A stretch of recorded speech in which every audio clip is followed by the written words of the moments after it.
Maligayang araw ng Biyernes sa ating lahat. Nandito muli tayo sa ating pag-aaral ng panglinggong leksyon ng ating Sabbath School. At kami po ay muling nagagalak na makasama kayo sa sa oras na ito ng ating pong pag-aaral. Nais po namin batiin ang ating pong mga taga-subaybay. Naway kayo po ay patuloy na pinagpapala ng ating Panginoon sa ating pong patuloy na pag-aaral. At sa hapon nito ay nasa pangatlong pag-aral na tayo ng quarter nito. Bago tayo magpatuloy, akin pong hinihilingan ang bawat isa na manalangin. Let's pray. Dakila at maibigin po namin Diyos. Kami po ay nagpupuri at nagpapasalamat sa inyo pong kabutihan sa aming buhay. Salamat sa buong linggo na inyo po kaming ginabayan, iningatan, patuloy na pinagpala. Sa oras na to, amin dinadalangin, Ama, na ang inyong presensya ang aming pong makasama, ang banal na Espiritu ang siyang mangusap sa bawat isa sa amin upang lahat ng salita na aming babanggitin ay maging pagpapala sa aming pong mga taga-subaybay at sa bawat inyo pong anak na makikinig ng leksyon na ito. Dinadalangin namin na inyo po kaming patuloy na linisin kung saan kami nagkasala at nagkulang. Ito po aming hiling sa pangalan ni Jesus. Amen. Amen. Ayan, muli po, magandang hapon sa inyong lahat. Sa linggong ito, ating pag-aaralan ang the backstory and the prologue. Ngunit bago po tayo magpatuloy, di ba po, nung unang linggo ay tumatalakay sa katapusan ng Juan na nagpapaliwanag kung bakit siya isinulat ang kanyang ebanghelyo. And this week, ang leksyon natin ay bumabalik sa pasimula ng ebanghelyo kung saan inilahad ni Juan ang direksyon kung saan niya sa inspirasyon ng banal na espiritu na isdalhin ng mambabasa. Napaka-interesting mga kapatid ng ating leksyon sa hapon na to dahil dito natin mas matutuhan ang buhay ng ating Panginoon noong di ba sinabi doon in the beginning nung panimula ng sanlibutan. At sa linggong ito ay kasama natin ang tatlong manggagawa na kasama din nating mag-aaral ng ating leksyon. Sa ibabahagi ni Brother Johnson ang kanyang natutuhan sa araw ng Sabado at Linggo. Gayon din si Sister Pamela, araw ng Lunes at ng Martes, at si Brother Joshua sa araw ng Miyerkules at ng Huwebes. Sa ating pong sisimula, naway ating hilingin, ating idalangin ng ating Panginoong Diyos ang siyang makasama natin at patuloy tayo na magkaroon ng inspirasyon upang patuloy na pag-aralan ang kanyang banal na salita. At sa ating pagsisimula, ang ating memory text ay matatagpuan sa John 1:1. Sinasabi dito, "In the beginning was the Word, and the Word was with God, and the Word was God." So, di ba? Napaka-interesting ano yung nais ibahagi ng in the beginning was the Word, and the Word was with God, and the Word was God. Nung ini-internalize ko siya, medyo nalilito ako. Like, paano nangyari yon or ano yung nais iparating nun sa ating buhay. And we hope and pray na this week's lesson ay matututuhan talaga natin kung ano yung ibig sabihin ng ating leksyon. So, sabi din dito focus tayo sa Book of John, chapter 1, which is tinatalakay doon na ang ating pong Panginoon ay siyang the divine Son of God, also Christ as the Creator, and then as the one light human being, and Christ as the Redeemer. Sa ating pagpapatuloy, nais na natin ibahagi or ibigay ang pagkakataon kay Brother Johnson upang talakayin ang ating pag-aaral sa araw ng Sabado at ng Linggo. Thank you very much, Brother John. Well, friends, the book of John is really an interesting gospel in the four gospel, and as I always, palagi ko itong sinishare when it comes to John, one of my favorite book is John, of course, because you will encounter a lot about the Lord, about Jesus Christ, and how John really explained the deeper meaning dito po sa aklat ng John. And, I will just tackle about sa Saturday and Sunday, wherein it's just an introduction, you know. So, in this story itself, no, sa chapter 1, and marahil magtataka tayo mga kaibigan, na kung saan, bakit dito ito sa pangatlong lesson na ilagay, wherein hindi dapat, kung dapat ay ito'y nasa una. Di ba? Yung ating first two lesson, it talks about two signs. Okay? About miracles, wherein that is a good introduction para dito sa ating pag-aaral ngayon about the prologue or the backstory. Wherein, marahil ito'y talagang sinadya ng author na ilagay dito sa pangatlo kasi alam natin na itong chapter 1 is quite deep, no? Especially pag tayo po ay hindi masyado familiar sa mga biblical terms or insights, ay hindi natin masyado maintindihan. And marahil yung ating napag-aralan last week will be a big help para tayo po ay mas maunawaan natin clearly itong ating pag-aaralan sa ngayon. Alright. So actually itong prologue na ginawa ng ating author na si John ay parang ito isang awit, no? Na kung saan sa awit na komposisyon ay pinapakita dito merong introduction, merong tema, merong body, no? Merong pag-explore ng development ng tema at ganun din merong mga pagbabalik or restatement ng theme. So ito ay pag-aaral ibabahagi sa atin mamaya ni Brother Josh. At ganoon din meron itong coda or sa panghuli sa conclusion. So this gospel is really really powerful.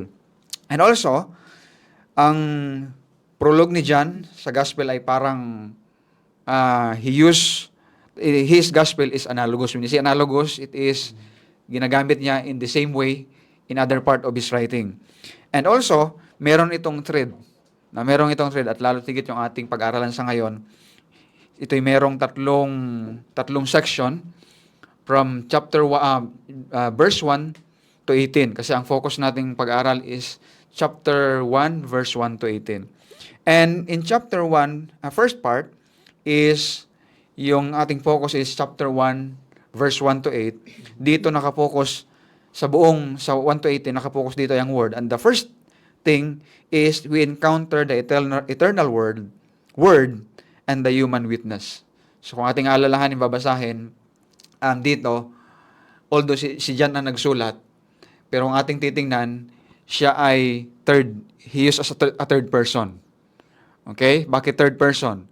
Kasi in-explain niya ang word which is Jesus Christ, in-explain niya din yung sinugo. Okay? Yung sinugo ng ating Panginoon na si John, at the same time, yung nagsulat. Right? So, kaya kung ating titingnan, ito ay meron tayong encounter sa eternal word and human witness. Sino ba itong ginamit ng ating Panginoon para maging witness? Pangalawa is yung response ng humanity sa entrance o sa pagpasok ng word o ng salitang ilaw o salita. At ang pangatlo, chapter 1, verse 9 to 13, ito yung panghuli na kung saan ang pagpasok ng salita sa kalagayan ng tao at ang saganang biyaya ng ating Panginoon ay mas pinahayag, no? Mas pinakita dito sa bandang huli ng ating pong pag-aaralan. All right. So dito, kung ating titingnan sa ating lesson sa Sunday, meron itong title na In the Beginning, the Divine Logos. So, si John ay gumamit siya ng very common word, but it has a deep meaning. No, it has a deep meaning wherein maraming nag-aaral ng Biblia na they cannot really even yung mababaw na ibig sabihin na ito, hindi nila maintindihan. But praise the Lord, no, na meron tayong guide wherein we can understand this about chapter 1 ng John. At dito, mga kaibigan, mga kapatid, sa chapter 1, verse 1 to 5, ipinahayag dito, pwede nating basahin kung meron kayong mga Bible. Sabi dito, In the beginning was the Word, and the Word was with God, and the Word was God. He was in the beginning with God. All things came into being through Him, and apart from Him, nothing came into being that He has come into being. In Him was life, and the life was the life of man, and shines into the darkness, and the darkness did not comprehend it. So, kung ating titingnan dito, nang ito ay sinulat ni John, ay meron siyang reference wherein sa creation. Alright? And in the creation, dito natin makikita and we can affirm about Jesus Christ's existence. And mas mako-confirm natin yung signs of divinity in last week lesson that Jesus Christ is not a human, a prophet, but He is a divine person. He is a God. He is one with God. Okay? He is one with God. And also, it describes about the attributes of God. And we know that one of the attributes of God na ating pumakita sa buong banal na kasulatan ay ang kanyang attributes as being creator. No? So we're in these attributes that no one have. So, it proves that Jesus is the creator and not a creation. Okay? He is a creator and He is not a creation. Alright. So, itong attributes ng ating Panginoong Hesus na ito, wherein ito yung attributes na kung saan magpapatuloy for eternity. Bakit? It's because when the end will be when sin will ended, wala na yung title niya as Savior. But being creator still remain.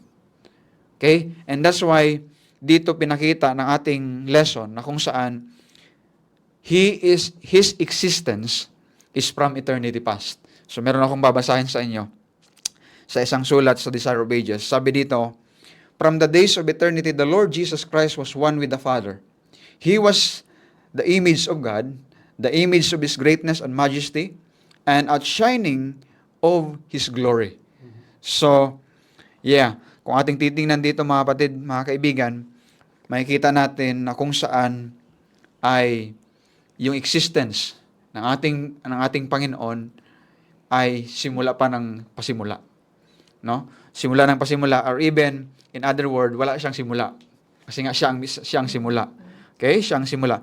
And another thing is, kung ating titingnan dito, yung relationship between Jesus Christ and the Father. So kung gaano sila ka-close sa isa't isa. So Jesus and His Father has an intimate closeness.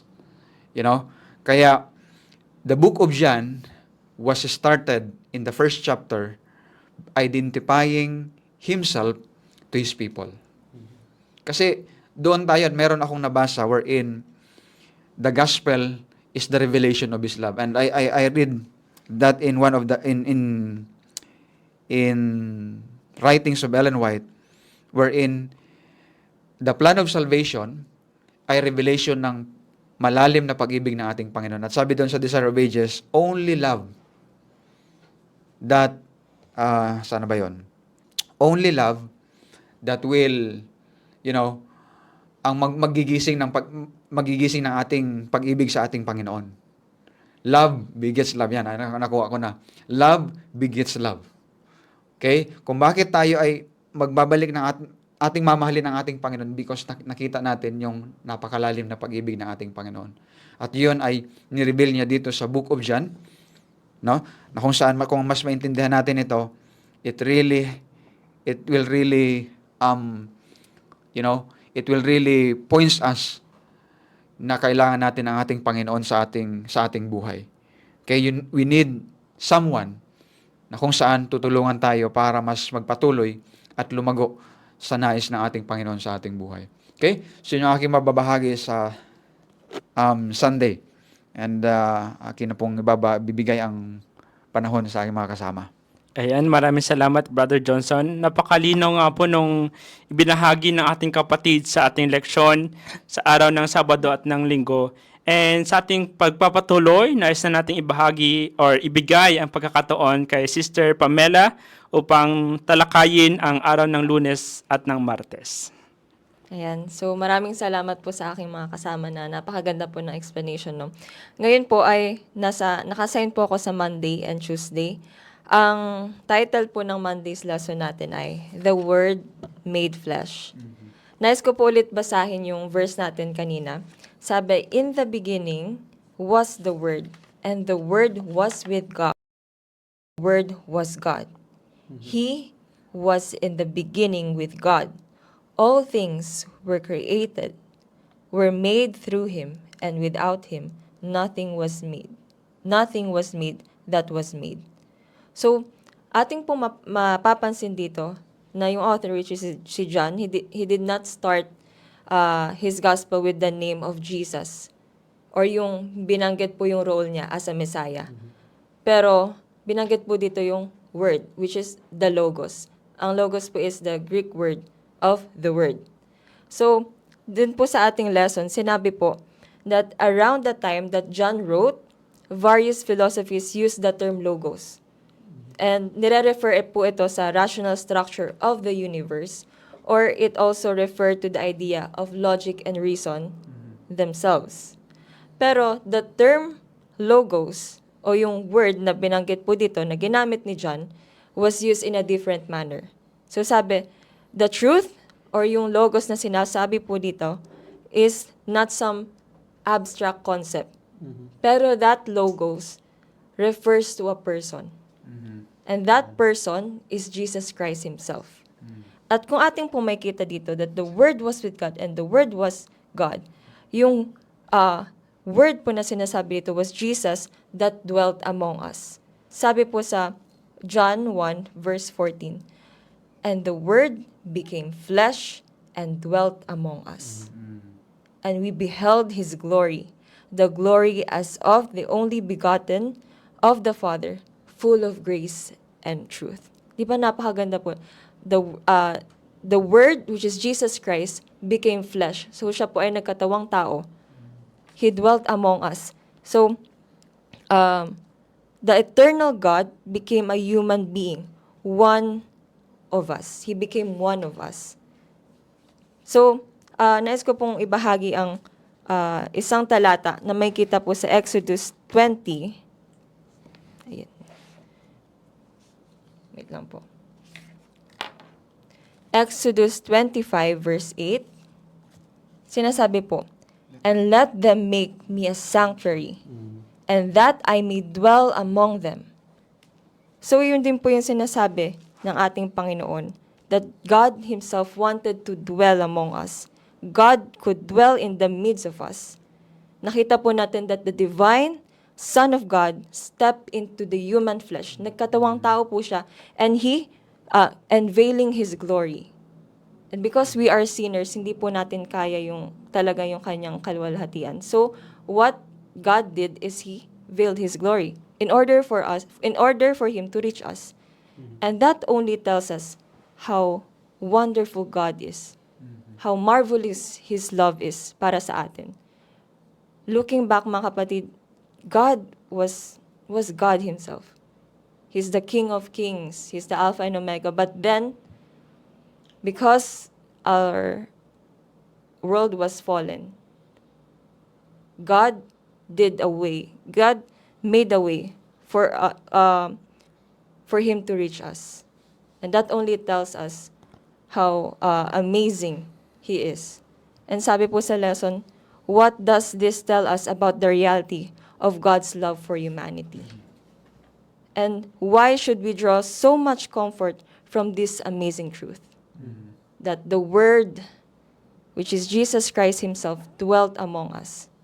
Di ba po? Ano pong sinasabi? Ano po ba yung character ni Jesus na makikita po natin dito? And now, as we come to the Tuesday lesson, sabi, how did people respond as Jesus Himself went down here on earth? How did people respond to this word? So, sabi, what harsh reality is John depicting here about how people respond to Jesus? Dito po sa John, sa first chapter, it does not only talk about kung sino po si Jesus, kung sino po ang Logos, but it also talks about kung paano po, how did people in the world would relate to him. And nais ko pong ibahagi ang verse 9. Sabi, that was the true light which gives light to every man coming into the world. He was in the world, and the world was made through him, and the world did not know him.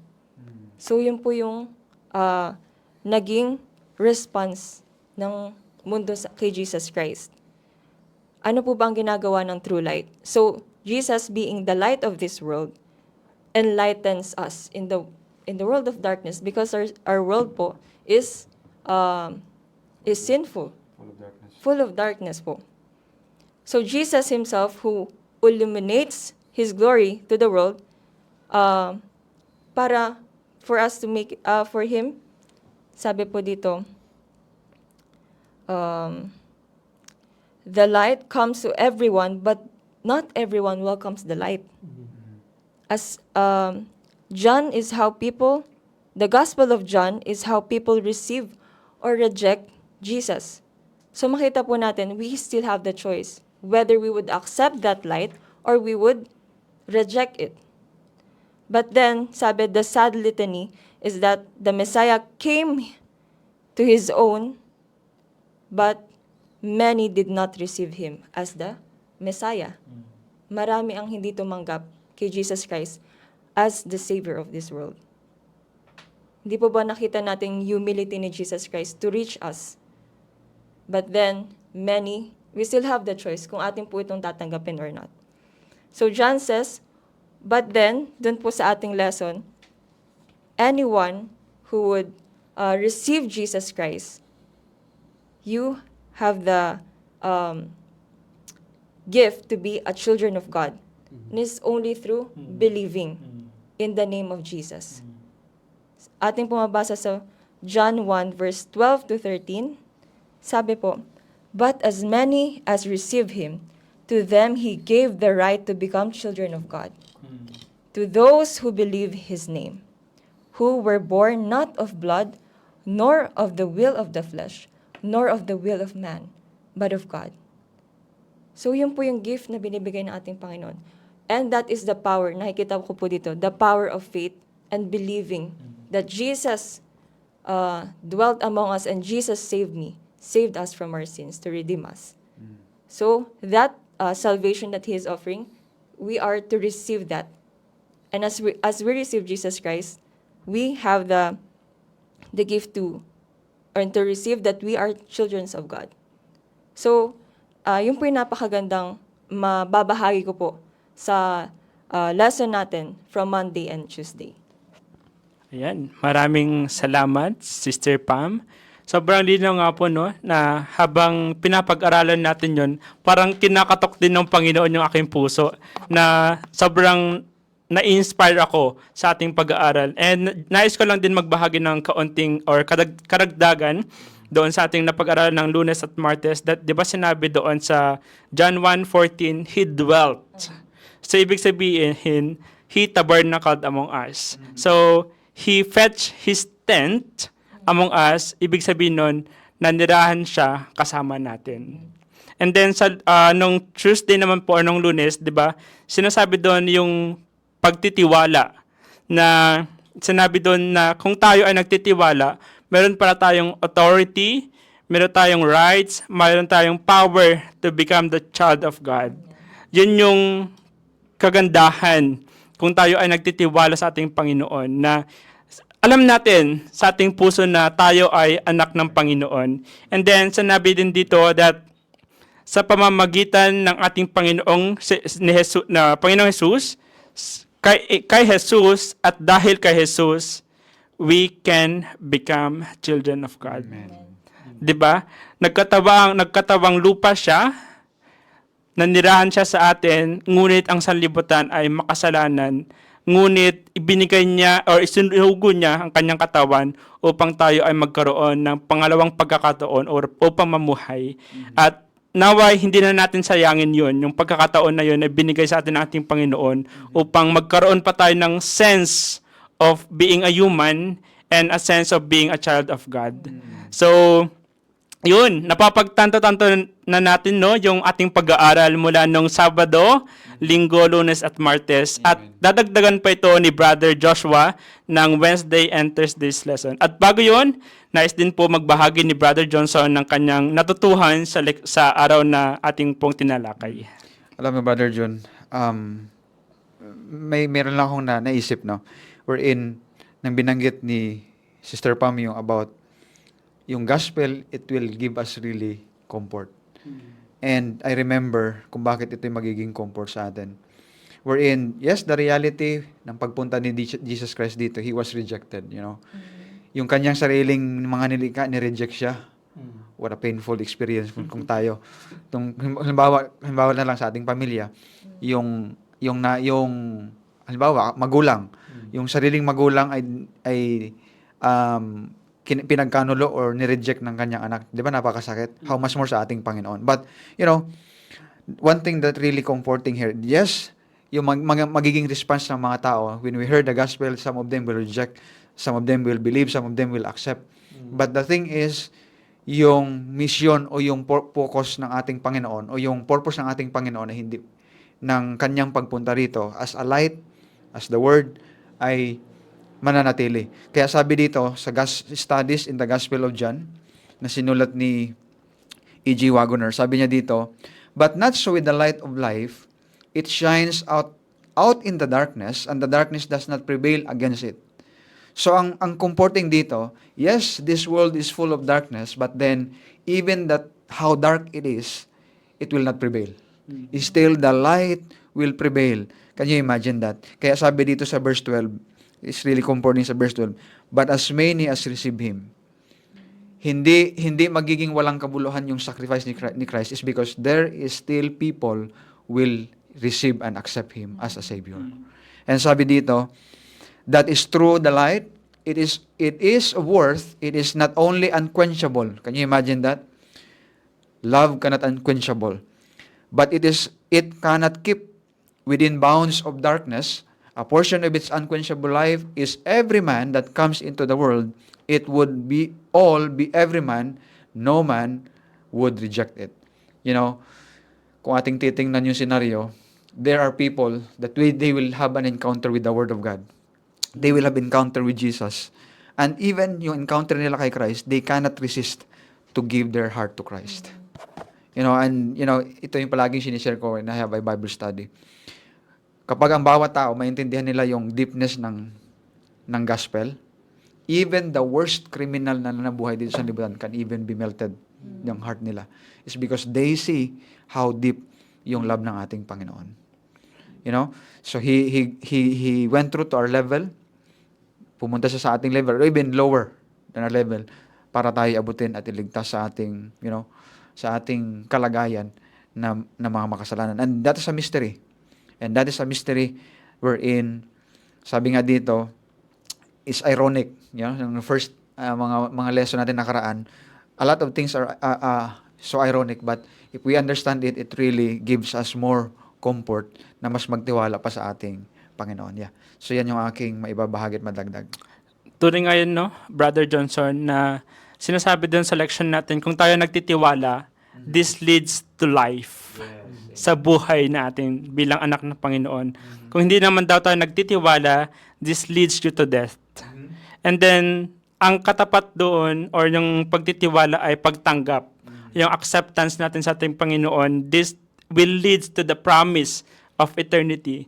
Ngunit if we reject ang ating Panginoon at ang kanyang banal na salita, this leads us to the reality of eternal loss. So, mayroong binibigay sa atin ng leksyon ng ating Panginoon na kung tayo nagtitiwala, ito yung patutunguhan natin. Kung hindi tayo nagtitiwala, ito yung magiging, alam mo yun, direction natin kung tayo ay hindi nagtitiwala sa ating Panginoon. Sa ating pagpapatuloy, atin na pong ibibigay ang pagkakataon kay Brother Joshua sa kanyang pag-aaral sa araw ng Wednesday and Thursday. Okay. So, magandang araw sa ating lahat. So, thank you sa ating mga kapatid na narito for setting up the stage para dito sa aking topic Kasi napaka-importante nitong mga dinaanan natin topic before I discuss this topic. Itong ating pag-aaralan, which is reappearing themes, belief and unbelief. Or sa Tagalog, muling pagpapakita. At yung manonotice natin dito sa mga unang topic natin, parang nag-set talaga siya ng stage. In-establish muna yung pangalan ng ating Panginoong Hesukristo, which is mostly nakikita natin sa Bible, lagi lang nakafocus as Jesus bilang human na nakasama ng tao. Pero in this book, in the book of John, napakaganda na simula pa lang ng book, in-establish na agad na itong word that become flesh, which is Jesus, is fully divine. Kumbaga simula pa lamang, bago pa yung paglalang, sinasabi na nag-i-exist na itong word, itong ating Panginoong Hesukristo. And this same God, ang ating Panginoon, siya din yung nagkatawang tao na nakasama natin upang magpunta dito sa lupa, hindi lamang para i-express yung kanyang pag-ibig. More than that, merong mission na nais niyang ipakita. At dito sa ating pag-aaral, reappearing themes o muling pagpapakita, ito yung mga topic o tema na madalas makikita natin sa Book of John kasi napaka-importante nito. Baga pa ulit-ulit na sinabi na merong parang division when it comes to humanity. Pagdating sa humanity, merong dalawang grupo ng tao na dinidiscuss ni John, ni Juan. Ito yung mga taong sumasampalataya sa Panginoon at yung mga taong nagkaroon ng pagkakataon na manampalataya sa Panginoon pero hindi nila tinanggap. Baga they rejected it. And ngayon napaka-importante nito dahil dalawa lamang yung patutunguhan na laging sinasabi dito sa aklat na ito. Meron lamang dalawa lagi na pamimilian. It's either you believe or it's either you reject it. At ngayon, in connection dito sa pag-aaral na ito, makikita natin na una pa lamang ipinakita na o idiniscuss na si Kristo ay Diyos. Na yung liwanag nang galing kay Kristo para maging liwanag dito sa mundong ito na alam natin pinasok ng kasalanan na dahil doon ay lumaganap ang kadiliman sa mundo. Subalit, pagdating ni Kristo, ito ang kanyang misyon na ipalaganap ang liwanag. At ngayon, bilang response ng mga tao, it's either they believe it or they did not believe or they reject. It's either they accept the life or it's either they stay dito sa kamatayan. Or it's either they accept Jesus as the Messiah or it's either na manatili sila sa kadiliman. Kumbaga, tanggapin ang liwanag ng Panginoong Hesukristo o manatili dito sa kadiliman. Ngayon, napaka-importante nito dahil binibigyan diin sa Book of John. Gusto kong basahin ito from John 3:16. Madalas naririnig na natin tong verse na ito. Very popular verse. Pero, meron tayong detail na hindi lagi nabibigyan pansin. Lagi-lagi nakafocus sa John 3:16. Pero yung kadugtong nito, meron tong kabuuan na sinasabi. Sabi sa verse 16, start tayo, "For God so loved the world that He gave His only begotten Son, that whoever believes in Him should not perish, but have an everlasting life." Sinasabi na sa pamamagitan ng pananampalataya, tatanggapin natin kay Kristo bilang isang regalo, ay walang iba kundi ang buhay na walang hanggan. At alam niyo po, isang importanteng details na tinuturo dito, na wala siyang tamang equivalent word in right grammar sa English, kaya ginagamit lang siya as believe. Pero pag tiningnan natin yung grammar niya in Greek language, ay sinasabi na itong word na believe, which is pistis, ay ginamit siya dito sa Book of John, the entire Book of John. Ilang times yon? Gaano karami? In 98 times. Ginamit siya as a verb. Tapos siya ay ginamit bilang hindi pistus, kundi pisteo. It's a verb which means ang kanyang grammar is present participle active. Parang sinasabi dito, what it means to be a disciple or to be a believer ay hindi yung faith na just an event sa life. Na kapag tayo ay nagkaroon ng pananampalataya sa Panginoon, that's it. Hindi po ganoon. Ngunit gustong ipagbigay alam ng ating manunulat na si Juan na what it means to believe or to be a believer is to have this kind of belief, which is pisteus. Present, active participle. Ibig sabihin, ito ay aktibong pananampalataya na nagpapatuloy. Ibig sabihin yung pananampalataya na tinanggap natin sa Panginoon, panghahawakan natin itong pananampalataya na ito. At alam nyo po, bilang isang mananampalataya, makikita natin kung ano yung nangyayari sa mga kwento dito. Na kapag ikaw ay isang mananampalataya, hindi sinasabi, hindi nangangahulugan na ikaw ay magiging perpekto agad-agad. Makikita natin yung mga disciples, sila ay tunay na mananampalataya ng Panginoon, tunay na sumusunod sila sa ating Diyos, subalit nagkakasala sila. At sa pagkakataon na yon, sa pag sila'y nagkakasala, nire-rebuke sila ng Panginoon, pinagsasabihan sila, itinatama sila. At ibig sabihin, bilang isang mananampalataya na sumusunod sa Diyos, merong openness. Handa nating tanggapin kung ano sinasabi ng Panginoon pag tayo itinatama at tayo ay susunod pa rin sa Diyos. Kumbaga yun palang kahulugan ng pagiging isang mananampalataya. Hindi nangangahulugan na ikaw ay perpekto kapag ikaw ay naging mananampalataya. Subalit, merong paglago sa karakter.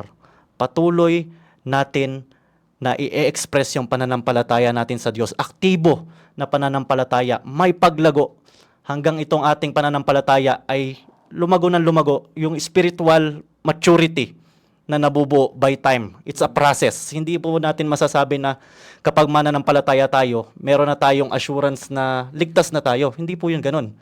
Kasi, maging sa mga disipulo, alam natin 11 lamang yung nakapanghawak sa pananampalataya. Si Judas, na minsan ang napunta sa liwanag, bumalik siya sa kadiliman.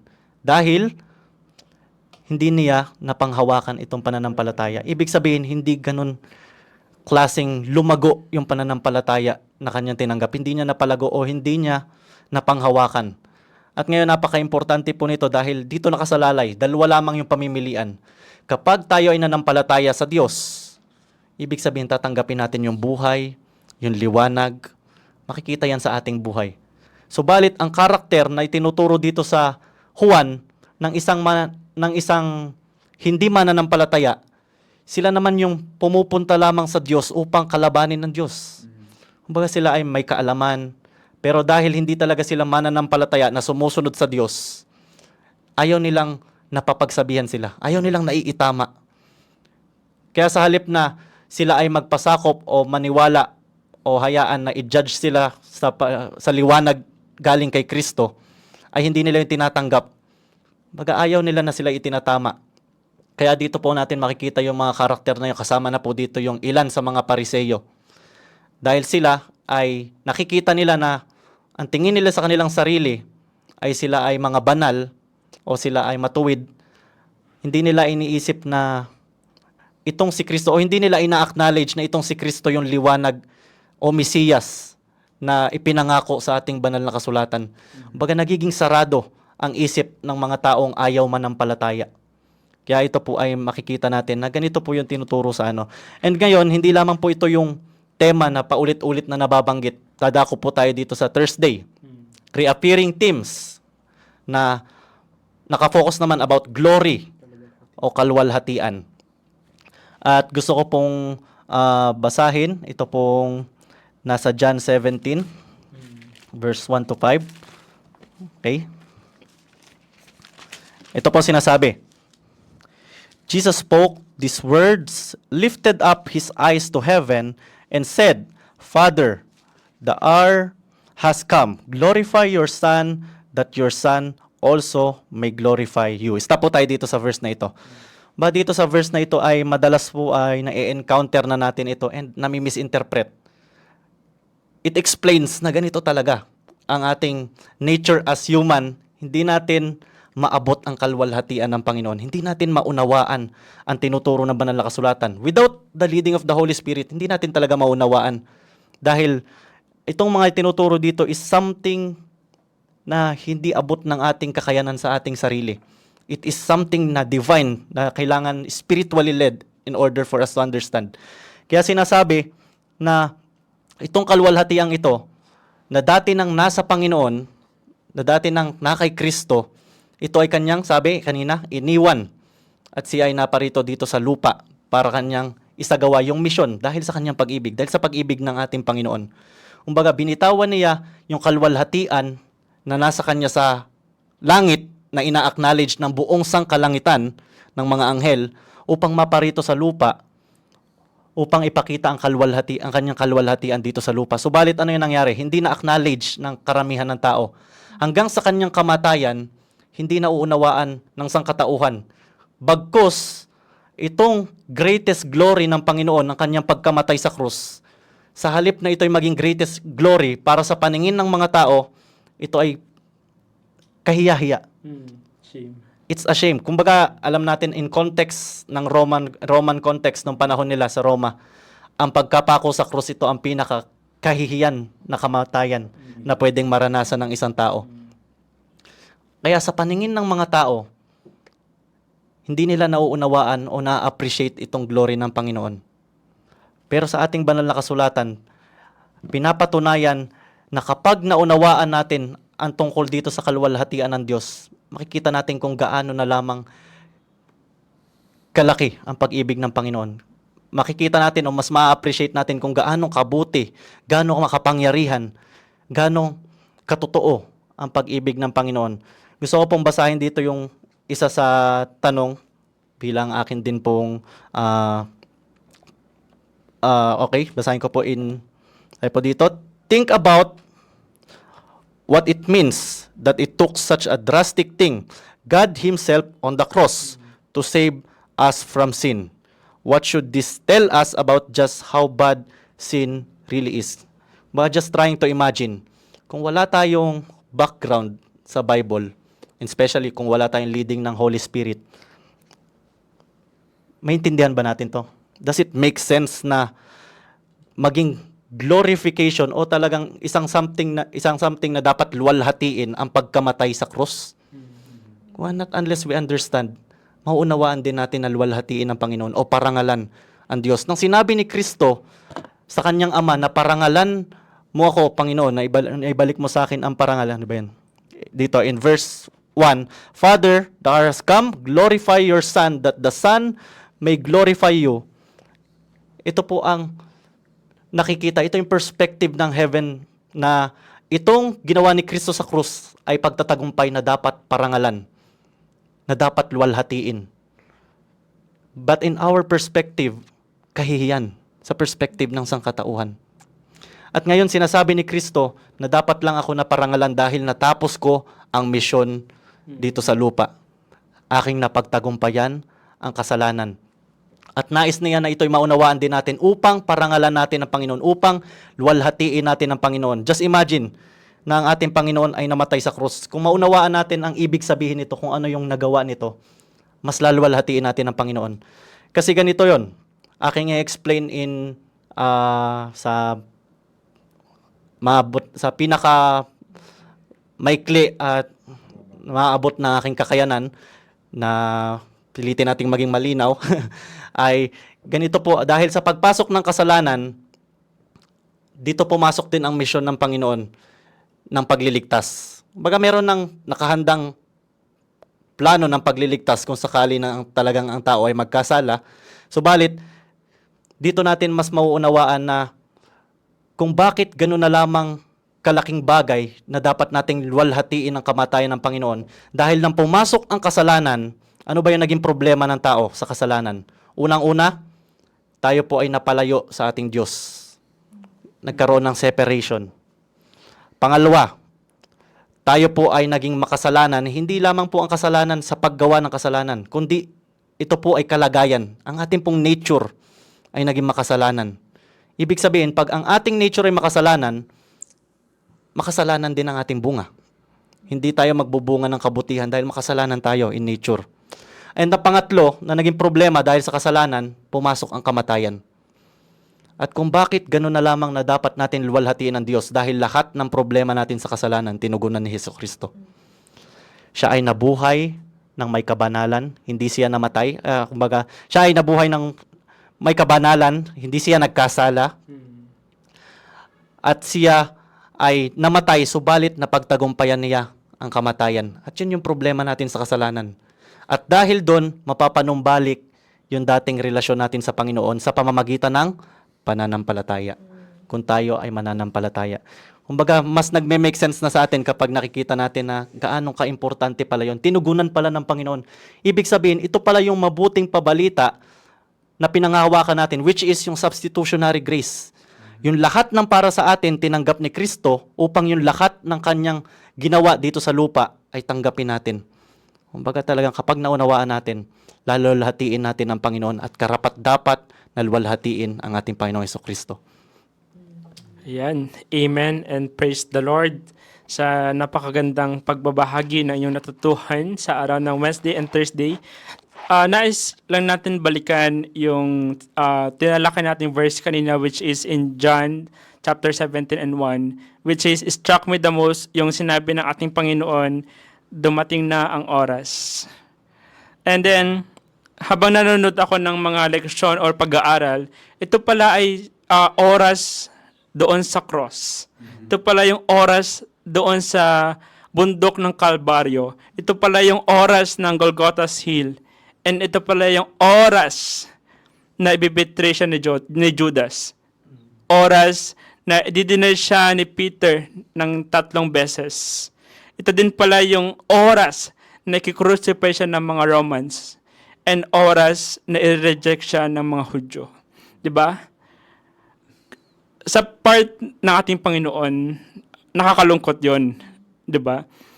You were once a disciple of God, you were once a believer of God, ngunit doon sa pinaka nakakalungkot, let's say nakakalungkot na event ng ating Panginoon, doon ka pa bumaliktad ng iyong pananampalataya. Pero, and tandaan natin yon, yung mga taong na to, they are on the cross at that day when Jesus crucified. And then, if we take a look on the glorious side na yon, binabanggit din sa ating leksyon na ito pala ay lugar ng ating salvation. Ito pala yung, ang ating Panginoon ay nagbigay ng mercy. Kanyang ibinigay ang kanyang sarili upang tayo ay magkaroon ng pagkakataon o pamamuhay. And this is where the Son of God gives Himself to His Father. Siya ay bumalik doon sa kanyang Ama.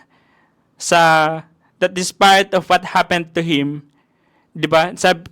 Gaya ng sinabi ni Brother Joshua, na pagtagumpayan niya ang misyon ng kanyang ama.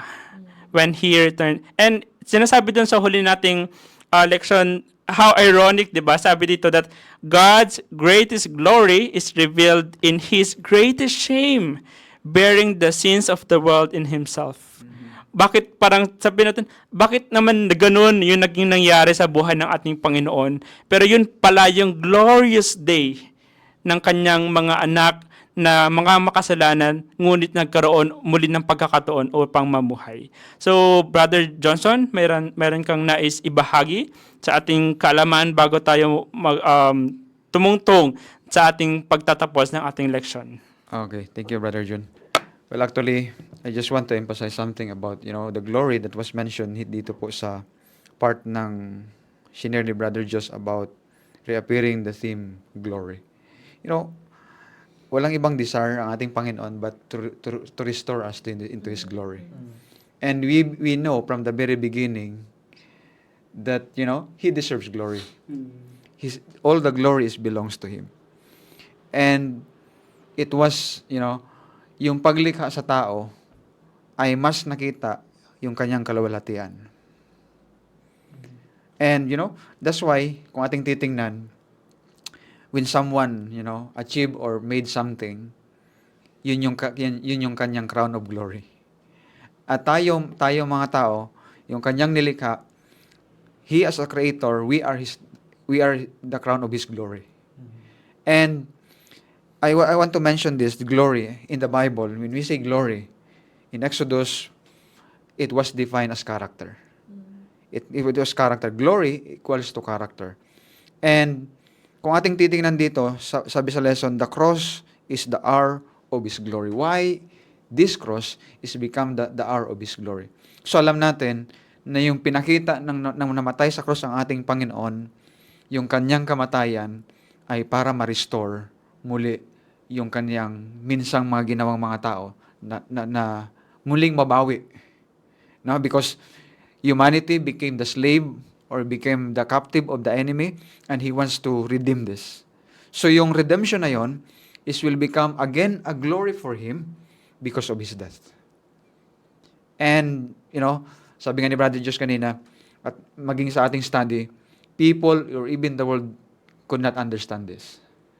Wherein, a shameful and, so ironic, But in the Bible, even sabi ni Paul, yung preaching of the cross. To others, sa iba, ito ay foolishness. It is a foolishness. But for those who believe, kung atin lang titiwalaan at sasampalatayanan kung ano ang nagawa or ano ang impact ng cross sa atin, sa ating mga tao, it will be a power for our salvation. It will be a power for the salvation of everyone. And that's why dito sa third point natin, in the last part ng chapter 9 to 13, 14 to 18, dito pinakita yung abundant, saganang biyaya ng ating Panginoon. That's why nagkaroon tayo ng hope for salvation. Without this abundance of grace ng ating Panginoon, we don't have, wala tayong pag-asa. We will just end up ng hopeless. Okay? We are hopeless. But because of this mystery, because of this glory on the cross, we are able to, embrace or receive this gift of life na ibinigay sa atin ng ating Panginoon. And, this is so amazing. This is so amazing kapag ating mas lalong makita yung character ng ating Panginoon when He was died on the cross. Yeah, totoo yun, kapatid. That sinasabi nga doon na it is the cross that breaks our hearts. It because of the life of Jesus Christ. Doon sa cross ng Kalbaryo na yun, lahat ng paghihirap upang ibigay ang kanyang sarili na siyang patuloy na, it really breaks our hearts seeing the life of Jesus on the cross of Calvary. Ngunit, ang napakaganda din doon na tayo muli ay nandito, tayo muli ay naglilingkod, tayo ay patuloy na nag-aaral at patuloy na namumuhay kasama dahil sa sagana ng ating Panginoon. And habang ating oras ay malapit ng matapos, nais din po nating ibahagi ang 3 leksyon as we summarize the lesson for this week. Ang una po, ang sinasabi dito na ang ating Panginoon, Jesus is the life. Sinabi po doon sa John 1 and 4, in Him was life, and the life was light of men. So when we come to Jesus, He gives us life. Naniniwala po ba tayo din, mga kapatid ko, na tayo, when we come to Jesus, He gives us life. And the lights up our life, He gives us joy in our sorrows. Dahil sa kanyang buhay, dahil sa patuloy na pagbibigay sa atin ng pagkakataon, tayo ay nagkakaroon ng joy despite of our sorrows. And pangalawa po, ang ating Panginoon, ang ating ilaw. Sinabi dun po sa John 1, chapter 1, 7 to 9, na this man came for a witness, to bear witness of the light, that all through him might believe. He was not the light, but was sent to bear witness of that light. That was the true light which gives light to every man coming into the world. So sinasabi dito that Jesus is the light and the light that draws us to Jesus. 'Di ba? Ang liwanag, napakaliwanag na ibig sabihin natin doon kung gaano kahalaga yung liwanag na pinapakita sa atin ng ating Panginoon. And pangatlo po, that Jesus is the love.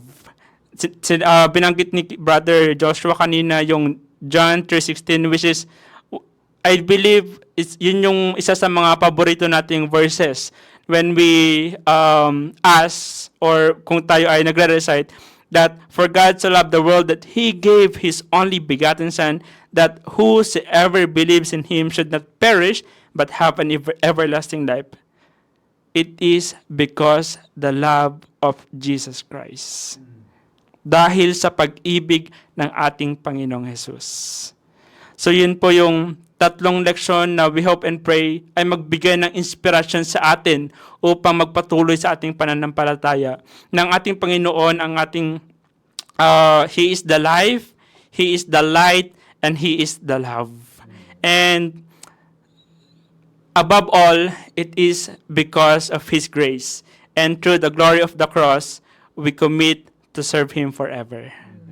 Tayo ay patuloy na nagtitiwala, patuloy na naglilingkod, patuloy na i-commit ang ating sarili upang paglingkuran siya sa ating buhay. And bago tayo patuloy na magtapos, mayroon pa po ba kayong nais ibahagi as conclusion or summarize na inyong natutuhan sa ating panglinggong leksyon? Okay, sa akin lang is panghuli. When we encounter the Word, when we encounter Jesus, let's believe, let's accept, and allow Him to work in our hearts. And we will experience a lot of things, even transformation. The things that we want, to learn, to experience with the Lord, He will, make it to happen by His grace and by His help and through His, deep love to us. So, yung akin naman po, habang nakikinig po ako sa mga sharing kanina, nakita ko lang po kung gaano kabigat or ka-serious po yung kasalanan. That it made the Son of God, Jesus Himself, He dwelt among us, He gave Himself to us. Diba? Because of just sin, because of the sin. So sana we take this thing seriously. And Jesus, talagang He reaches, He meet us where we are. And gusto po niya talagang tayo receive yung kanyang salvation na in-offer. And sabi nga 'di ba sa writing sa Ellen White that even kahit isang tao lang ang nagkasala, He would still die for that person. And that is how great the love of God is. Hindi talaga natin makomprehend. So if ever na kayo po ay parang sabihin nyo, ay, ang insignificant ko naman na tao. Well, this lesson reminds us to look back on the cross. Amen. Look back on the cross of Calvary, that Jesus died for you and me. To realize our value. Amen. So for me naman, I want us to dwell more in this part, lalo na sa pagdating dito sa belief and unbelief. Kumbaga pagdating sa John 3:16, lagi nating na bibigyan ng pansin is about everlasting life which is coming from Christ. But actually the whole context of this verse, yung kanyang passage, is telling us that this is a call to salvation, a continually call to salvation. Ibig sabihin, if we already have that salvation in Christ, if we accepted Him as a gift through faith, it means we are already in that salvation. But we need to remain on that. Kailangan natin panghawakan yung pananampalataya. We need to actively participate. Dahil sa mga sunod na verses na binanggit dito sa John 3:16, gusto ko din basahin yung nasa verse 18. Okay, wait. Here in verse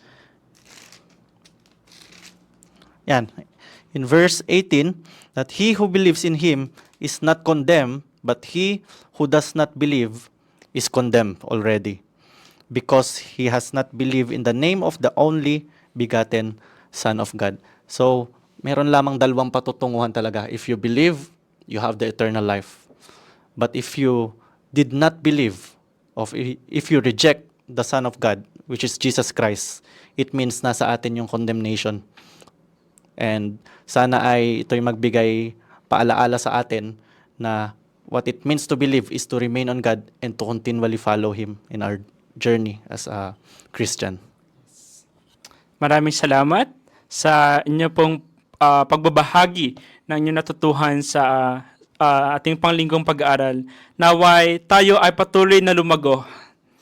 Tayo pa ay patuloy na lumago sa gawain ng ating Panginoon, sa ating buhay bilang mga Kristiyano, at patuloy na ibigay or i-commit ang ating pong mga sarili sa Kanya, dahil Siya ang Panginoon na patuloy nagbibigay sa atin ng kalakasan, ng pananampalataya at buhay na walang hanggan. At gayon din po, nais namin patuloy na magpasalamat sa ating pong mga kasama sa ating pag-aaral. Kung meron kayong mga natutuhan or mga leksyon na nais niyong ibahagi, feel free to share it with us through the page that we are na naka-live po tayo.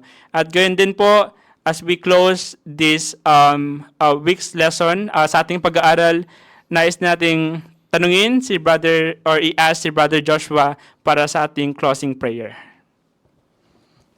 Sige. Tayo ay manalangin. Kataas-taasan Diyos, binabalik po namin sa iyo ang pinakamataas na papuri at pasasalamat sapagkat tunay Panginoon na kayo'y karapat-dapat na purihin. Ang kalwalhatian ay karapat-dapat na sa inyo ibigay. Hindi lamang dahil sa inyong pag-ibig, kundi dahil sa inyo po, Panginoon, na pagpapakita sa amin ng inyo pong kalwalhatian na kayo po ay handa na iwan ang sangkalangitan dahil sa totoong pag-ibig ninyo sa amin, Panginoon. Nawa ay tulungan na amin pong makita ito sa amin pong mga personal na pamumuhay. At patuloy na amin pong panghawakan ang pananampalataya na nasa amin na. At kung kami, Panginoon, ay mayroon pang patuloy na pagtanggi sa amin pong mga puso, sa aming mga isipan, naway patuloy na ang pag-udyok ng banal na Espiritu ang siyang sumaamin upang aming ipasakop ang aming buhay sa inyo, na amin tanggapin ang inyo pong regalo na iniaalok sa amin. Maraming pong salamat at pag-ingatan nawa kami at patuloy na ang banal na Espiritu ang aming maranasan sa araw na ito at sa mga susunod na araw.